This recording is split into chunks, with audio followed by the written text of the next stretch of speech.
السلام علیکم ورحمۃ اللہ وبرکاتہ۔ گناہ کوئی بھی ہو اس کو کبھی معمولی نہیں سمجھنا چاہیے، اور خاص طور پر جو آج کل ہمارے معاشرے میں وتیرہ بن گیا ہے، لوگ چھوٹی موٹی برائیوں کو، گناہوں کو اتنی اہمیت نہیں دیتے۔ نبی رحمت صلی اللہ علیہ وسلم نے اپنی زوجہ محترمہ ام المومنین سیدہ عائشہ مطہرہ رضی اللہ تعالی عنہا کو نصیحت کی کہ عائشہ، چھوٹے چھوٹے گناہوں سے بھی اپنے آپ کو بچا کر رکھو، ان گناہوں کی بابت بھی اللہ کی بارگاہ میں مطالبہ ہوگا۔ صحیح مسلم میں ایک طویل حدیث ہے، اس میں تذکرہ موجود ہے۔ نبی رحمت صلی اللہ علیہ وسلم نے فرمایا، مجھے جہنم میں دو لوگوں کو دکھایا گیا، ایک ٹیڑھی چھڑی والا جو چھڑی کے ساتھ اپنی آنتوں کو اکٹھا کر رہا تھا۔ اس کا گناہ کیا تھا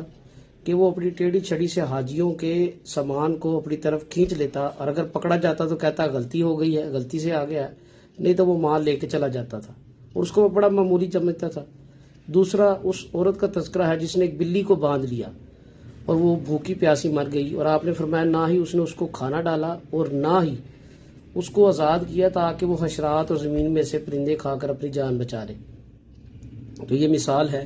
کہ کسی بھی گناہ کو حقیر نہ جانے، اور وہ گناہ جنہیں ہم معمولی سمجھتے ہیں کئی مرتبہ اللہ کی بارگاہ میں وبال کا سبب